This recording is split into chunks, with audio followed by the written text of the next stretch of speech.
नमस्कार प्यारे दोस्तों, मैं दीपक राणा आप सभी का हार्दिक स्वागत करता हूं आपके अपने YouTube चैनल अपग्रेड एकेडमी पर।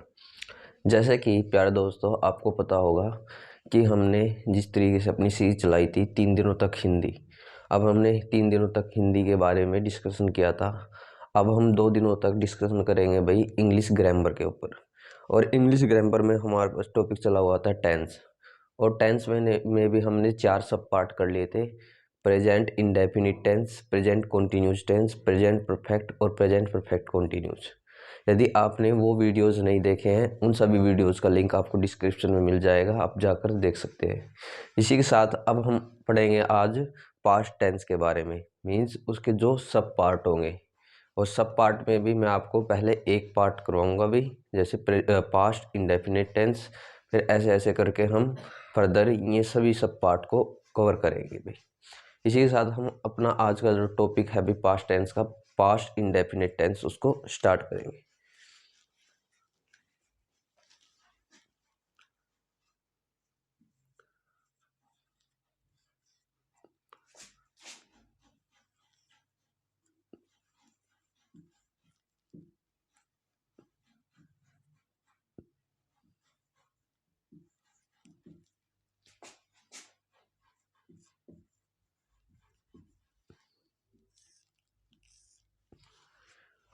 देखिए प्यारे दोस्तों, मैंने लिखा पास्ट इंडेफिनिट टेंस। इस वर्ड पे फोकस करना, नेट नहीं होता, बहुत से इंडेफिनेट बोल देते हैं। ये क्या होता है आपका इंडेफिनिट होता है। अभी कई बार स्पेलिंग से रिलेटेड इसका एरर भी आ जाता है, आपको ये चीज़ पता होनी चाहिए कि भाई इसको हम क्या बोलते हैं, पास्ट इंडेफिनिट टेंस बोलते हैं। अभी अब जब आप प्रेजेंट टेंस की प्रीवियस वीडियो देखोगे, मैंने सभी की पहचान करवाई थी। तो इसको पहचानने के लिए पहले तो आपको इसकी पहचान का पता होना चाहिए, उसी के बाद आप पहचान कर पाओगे कि भाई ये किस टेंस का एग्जाम्पल होगा भाई। तो इसमें पहले हम पढ़ेंगे इसकी पहचान भाई।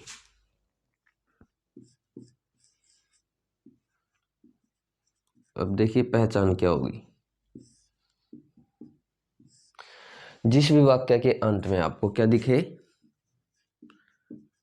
अंत में आपको दिखेगा आ,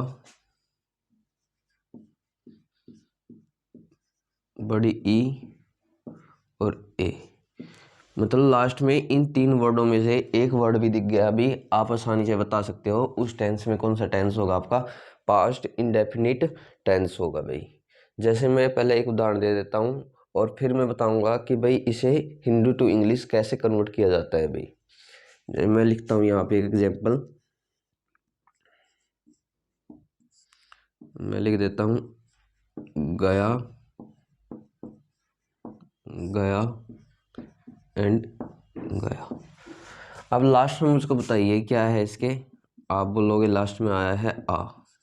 और जिस वाक्य के अंत में आ या फिर बड़ी ई या फिर ए आ जाता है वो कौन सा टेंस होता है, पास्ट इंडेफिनिट टेंस होता है।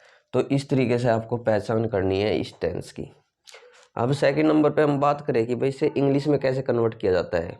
इंग्लिश में कन्वर्ट करने के लिए मैंने पहले बताया आपको कि भाई 2 चीज़ें पता होनी चाहिए आपको, एक तो हेल्पिंग वर्ब क्या रहेगी एंड सेकंड उसके अंदर मेन वर्ब क्या रहेगी भाई।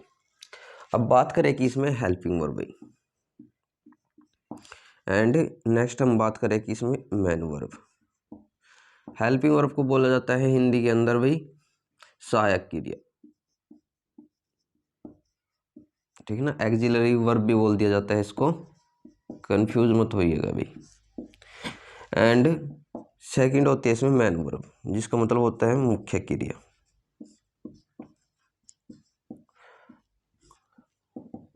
अब प्यारे दोस्तों जो ये टेंस होगा, इस टेंस को हम प्रेजेंट इंडेफिनिट से थोड़ा कोलरेट करेंगे। जैसे कि हमने 4 तरीके के सेंटेंस बनाने सीखे हैं अभी। वो 4 तरीके के सेंटेंस कौन कौन से थे आपके पास, एक तो था अफर्मेटिव, अफर्मेटिव का अर्थ होता है सिंपल सेंटेंस भाई। सेकंड मैंने बताया था नेगेटिव, मतलब नहीं वाला। एंड थर्ड नंबर पे मैंने आपको क्या बताया था, इंटेरोगेटिव, मतलब जिसमें क्वेश्चन पूछा जाता है। एंड फोर्थ नंबर पे मैंने बताया था दोनों का मिक्स, मतलब क्वेश्चन भी किया गया होगा और नहीं भी वर्ड आया होगा उसके अंदर। तो ये 4 तरीके के सेंटेंस थे। और मैं बात करूँ प्रेजेंट इंडेफिनिट टेंस में, मैंने क्या बताया था आपको, जो आपका सिंपल सेंटेंस होता है मतलब अफर्मेटिव होता है, उसमें हेल्पिंग वर्ब क्या रहती थी, नील थी भाई। और फर्दर आपके तीन थे, नेगेटिव, इंटेरोगेटिव और मिक्स भाई, इंटेरोगेटिव प्लस नेगेटिव, उसी में हम हेल्पिंग वर्ब का यूज करते थे भाई। सेम उसी से रिलेटेड रूल इसमें फॉलो करेगा भाई। मीन्स यदि आपका सेंटेंस कैसा हो, अफर्मेटिव हो भाई,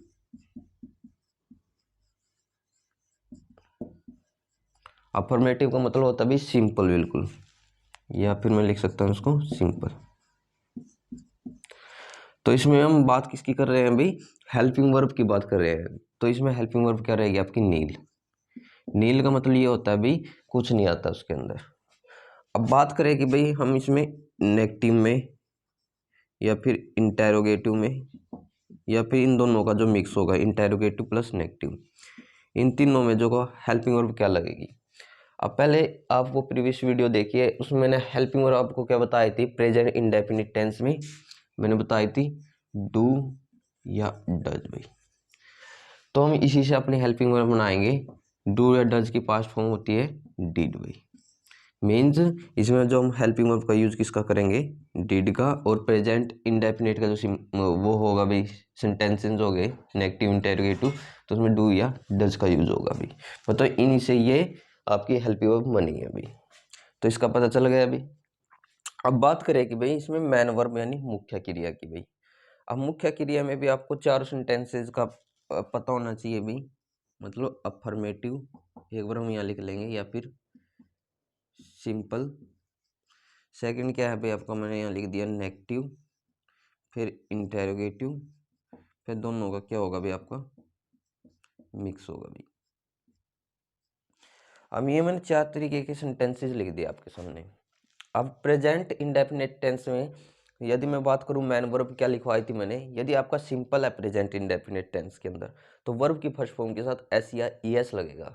बट इसमें क्या होगा आपके पास, पास्ट इंडेफिनिट टेंस में यदि आपका सिंपल या अफर्मेटिव है, उसमें वर्ब की फर्स्ट फॉर्म के साथ एस या एस, इसमें आपकी रहेगी वर्ब की सेकेंड फॉर्म ओनली। इसमें फर्दर कुछ इंक्लूड नहीं करना है भाई, एक बार वर्ब की सेकेंड फॉर्म आ जाए या थर्ड फॉर्म आ जाए। तो सिंपल में तो आपकी ये लगेगी। अब बात करते हैं जो नेगेटिव, इंटेरोगेटिव और मिक्स बच जाते हैं। पहले मैं प्रेजेंट का बताता हूँ, उसके बाद कोरिलेट करके आपका इसका बताता हूँ। प्रेजेंट इंडेफिनिट टेंस में मैंने हेल्पिंग वर्ब, वो मैन वर्ब क्या बताई थी उसमें, ओनली वर्ब की फर्स्ट फॉर्म। क्योंकि हमेशा याद रखना, हेल्पिंग वर्ब के बाद हमेशा क्या आती है आपकी, वर्ब की फर्स्ट फॉर्म आएगी भाई। मतलब प्रेजेंट इंडेफिनिट के, मतलब जो इंडेफिनिट का केस रहेगा आपका। अब बात करें कि भाई नेगेटिव, इंटेरोगेटिव और मिक्स में भी क्या रहेगी आपके पास, तो इसमें भी आपकी हेल्पिंग वर्ब के बाद ओनली वर्ब की फर्स्ट फॉर्म रहेगी भाई आपके पास, ना तो इसमें कुछ ऐड होगा एस या यस फर्दर। तो इस तरीके से भाई हम इन रूल्स का यूज़ करके अपने जिस सेंटेंस को इंग्लिश में कन्वर्ट कर सकते हैं भाई। अब मैं एक बार इसका रिवीजन करवा देता हूँ। हेल्पिंग वर्ब की बात करें भाई, आपका जो सिंपल होगा उसमें तो नीड रहेगी, और जबकि नेगेटिव, इंटेरोगेटिव जो मिक्स होगा उसमें हेल्पिंग वर्ब हम क्या लगाएंगे, डिड लगाएंगे भाई। अब मैं बात करूँ भाई मैन वर्ब की मुख्य क्रिया की, यदि अफर्मेटिव या सिंपल होगा तो वर्ब की वो, यदि मैन वर्ब की बात करें तो क्या लगेगी आपकी, वर्ब की सेकंड फॉर्म लगेगी। बात करें कि भाई नेगेटिव, इंटेरोगेटिव और मिक्स है, उसमें आपकी मैन वर्ब क्या लगेगी, मैंने बोला ओनली वर्ब की फर्स्ट फॉर्म, कुछ भी इसमें इंक्लूड नहीं करना है आपको। तो भाई ये तो थे हमारे पास रूल। अब देखिए प्यारे दोस्तों, हम आगे बढ़ते हैं कि भाई इन रूल्स का यूज़ करके हम अपने सेंटेंस को इंग्लिश में कैसे कन्वर्ट करेंगे।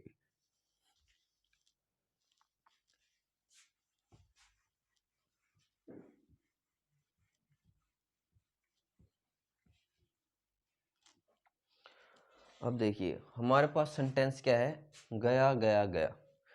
अब पहले तो मैं आपसे पूछता हूँ कि भाई बताइए कि भाई ये किस टेंस का सब पार्ट है। लास्ट में आपको क्या दिखा है, आ दिखा है अभी।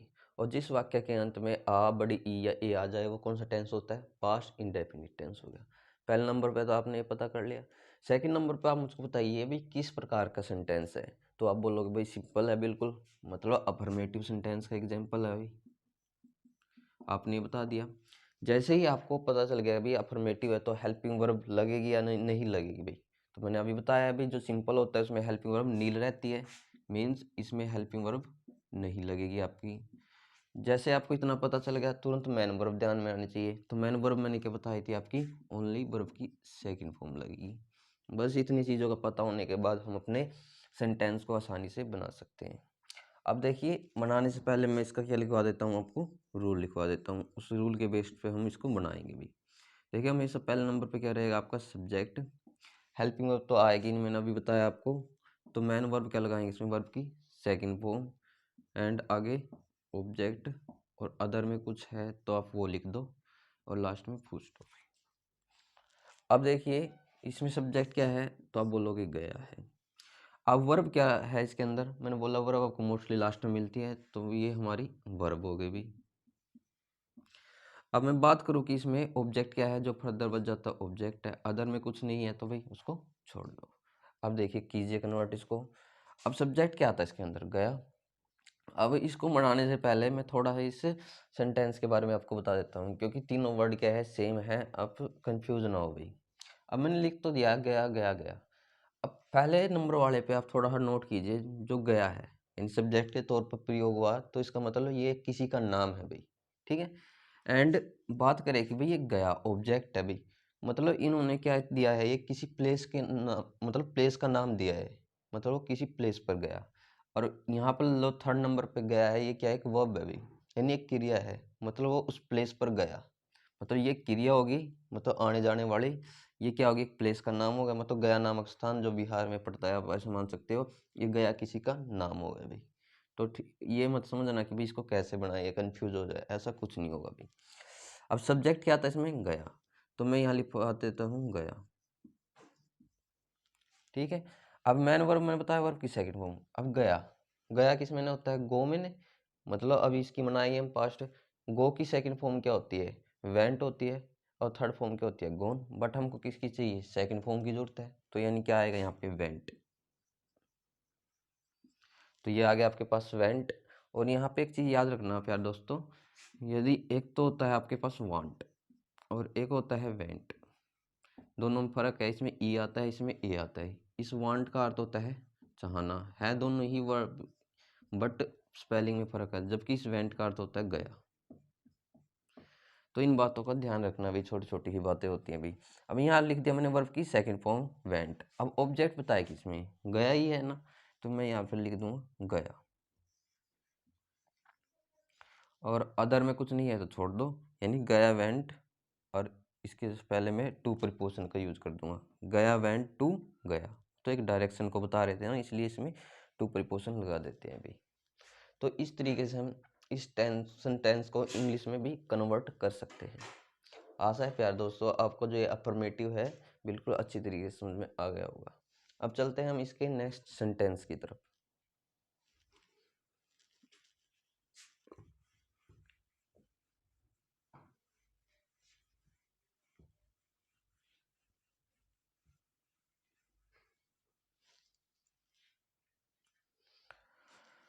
अब मैं यहाँ पे एक एग्जांपल लिख देता हूँ, मोहन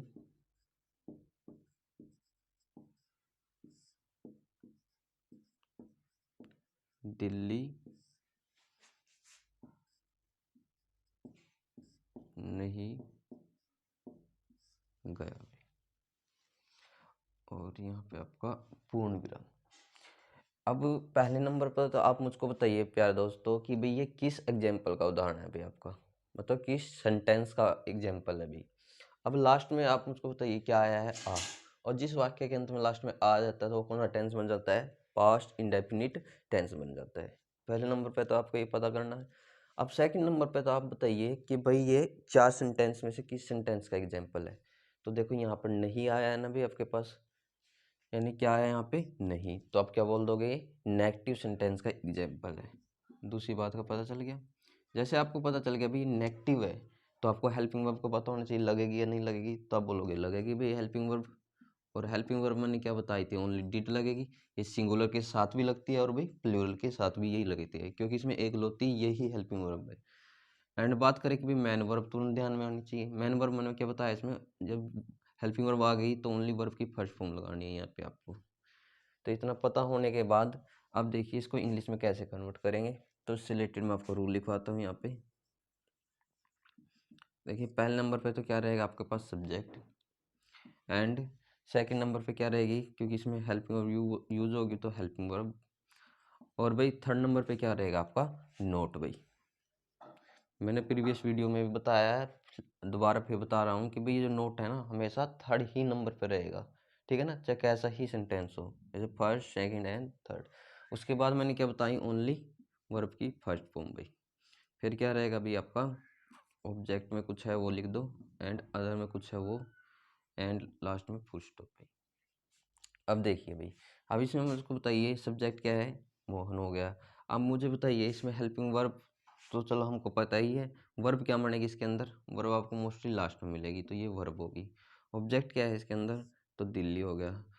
अच्छा भाई, इस नहीं से आपको क्या पता चल गया, नेगेटिव सेंटेंस का एग्जाम्पल है भाई, और आ से आपको पता चल गया ये इस टेंस का ये उदाहरण है भाई, एग्जाम्पल है भाई। अब देखिए कन्वर्ट कीजिए इसको। अब सब्जेक्ट क्या था, मैंने क्या लिखवाया आपको, मोहन लिखवा दिया था भाई। अब इसमें हेल्पिंग वर्ब क्या लगेगी भाई, क्योंकि एक ही हेल्पिंग वर्ब है भाई, तो सिंगुलर प्लूरल का तो कोई केस ही नहीं, एक वचन बहुवचन वाला तो डिड आ गया। थर्ड नंबर पे क्या था आपका, नोट आ गया भाई। फिर क्या आते हैं, ओनली वर्ब की फर्स्ट फॉर्म, तो वर्ब क्या है, गया। अभी मैंने बताया ना फिलहाल प्रीवियस एग्जाम्पल में आपको, तो यानी यह क्या आ जाएगा, गो की सेकंड फॉर्म वेंट आ जाएगी भाई आपके पास। ऑब्जेक्ट क्या है भाई आपके पास, दिल्ली है भाई आपके पास, यानी आप लगा देंगे टू दिल्ली भी,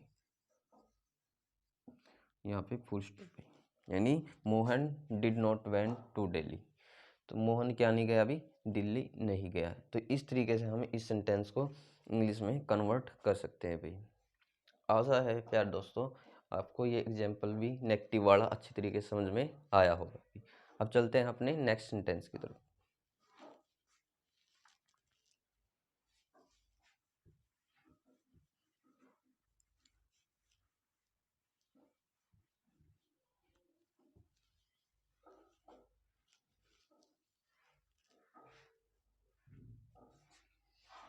अब देखिए नेक्स्ट सेंटेंस क्या होगा हमारे पास, मैं लिख देता हूँ, क्या वे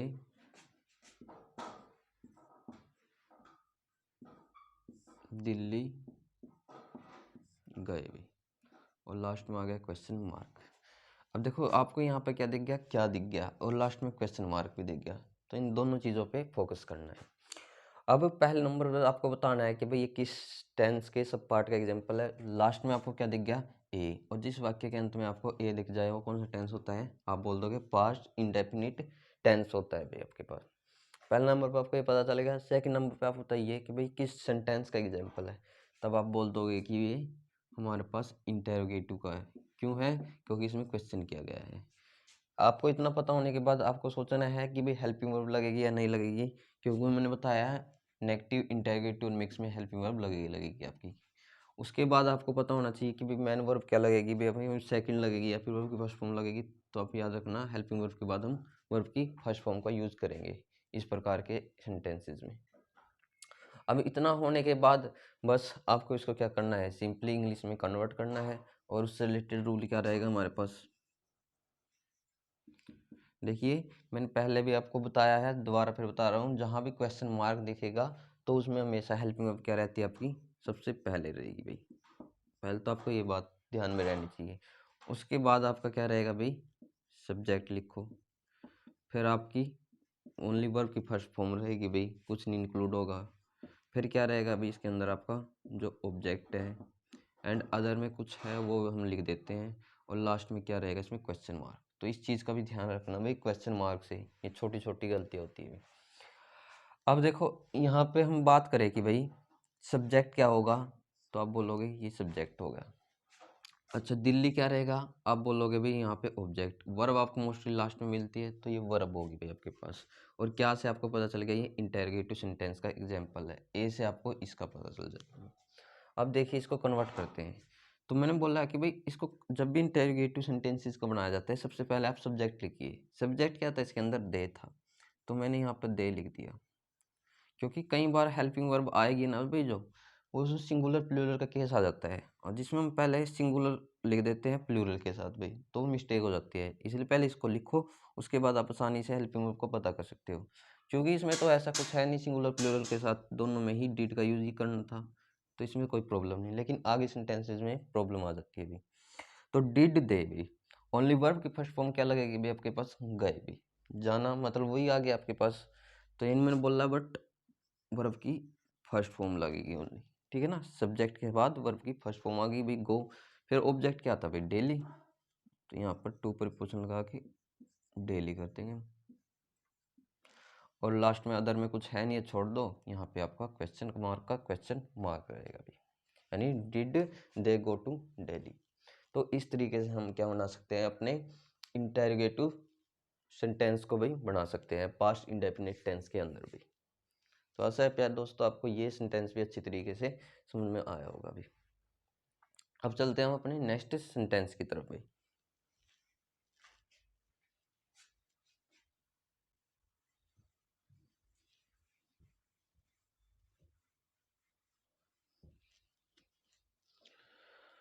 अब देखिए दोस्तों, हमने क्या पढ़ लिया भाई, सिंपल पढ़ लिया, नेगेटिव इंटेरोगेटिव। अब क्या होगा, इंटेरोगेटिव और नेगेटिव का दोनों का मिक्स मिलेगा आपको। जैसे यहाँ मैं उदाहरण लिखवा देता हूँ, एग्जाम्पल, क्या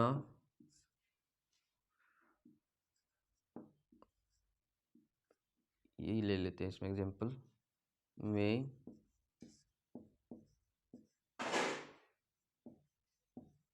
दिल्ली नहीं गए। क्या है, तो मतलब क्वेश्चन पूछा गया तो क्वेश्चन मार्क हो गया भाई आपके पास, और नहीं और वर्ड है भाई, इस पर फोकस करना दोनों वर्डों पे। अब देखिए पहले नंबर पर हम देखना है कि भाई ये किस सेंटेंस का एग्जांपल है। लास्ट में आपको क्या दिख गया, ए दिख गया। और जिस वाक्य के अंत में आपको ए दिख जाता है वो कौन सा टेंस होता है, आप बोल दोगे पास्ट इंडेफिनिट टेंस होता है। सेकंड नंबर पे आप मुझको बताइए कि भाई ये किस सेंटेंस का एग्जांपल है चार में से। अब क्वेश्चन भी किया गया है तो मतलब इंटेरोगेटिव है, और नहीं वर्ड भी आया मतलब इंटेरोगेट वो भी नेगेटिव भी है, तो मतलब ये मिक्स का है। आपने आसानी से बता दिया कि भाई ये मिक्स का होगा। उसके बाद आपको बताना है कि भाई हेल्पिंग वर्ब इसमें लगेगी या नहीं लगेगी। मैंने वो क्या बताया था आपको, नेगेटिव हो, इंटेरोगेटिव हो या मिक्स हो तो हेल्पिंग वर्ब तो आपकी लगेगी लगेगी भाई आपके पास। और उसके बाद क्या है अभी आपके पास, मैन वर्ब क्या बताई थी मैंने, हेल्पिंग वर्ब के बाद ओनली वर्ब की फर्स्ट फॉर्म बताई थी। तो इस तरीके से इतना पता चलने के बाद अब आपको इसको इंग्लिश में कन्वर्ट करना है, जिससे रिलेटेड मैं आपको रूल लिखवाता हूँ भाई। अब ये रूल क्या होगा भाई, पहले नंबर पे देखो, मैंने बोला था जहाँ भी आपका क्वेश्चन मार्क वाला आएगा भाई, इंटेरोगेटिव होगा भाई जो भी सेंटेंस, उसमें हेल्पिंग वर्ब क्या मिलेगी आपको, सबसे पहले मिलेगी। तो इसलिए सबसे पहले हेल्पिंग वर्ब, फिर क्या आएगा, सब्जेक्ट आएगा भाई आपका। और मैंने बोला कि भाई जो नहीं है किस नंबर पे रहेगा हमेशा, थर्ड नंबर पे, first second and third number पे आपका नोट आ गया, ठीक है ना भाई। उसके बाद ओनली क्या रहेगी आपकी वर्ब की फर्स्ट फॉर्म, फिर क्या रहेगा अभी आपका ऑब्जेक्ट, और अदर में है तो वो लिख देते हैं हम, क्योंकि क्वेश्चन मार्क वाला है तो यहाँ भी क्वेश्चन मार्क ही लगेगा। अब इसमें मुझको बताइए कि भाई सब्जेक्ट क्या था, आप बोलोगे मैं। अब मुझको बताइए वर्ब क्या थी, वर्ब आपको लास्ट में मिलेगी भाई आपके पास। ऑब्जेक्ट क्या था भाई आपका, आप बोलोगे दिल्ली। नहीं से आपको क्या पता चलेगा कि भाई नेगेटिव सेंटेंस का एग्जाम्पल है। और क्या से पता चलेगा, बट ये इंटेरोगेटिव भी है। और ए से आपने ये बता दिया ये सेंटेंस है। अब देखिए इसको बढ़ाइए, बढ़ाने से पहले मैंने क्या बताया आपको, सब्जेक्ट लिखेंगे। तो सब्जेक्ट क्या था इसके अंदर, आप बोल दोगे भी दे था भी। अब दे के साथ हम क्या लगाएंगे, क्योंकि इसमें तो एक ही हेल्पिंग वर्ब थी, वो क्या थी, डिड थी। तो यहाँ पर डिड हेल्पिंग वर्ब आ गई हमारे पास। अच्छा डिड दे, अब थर्ड नंबर पे क्या लगना था हमारे पास, नोट।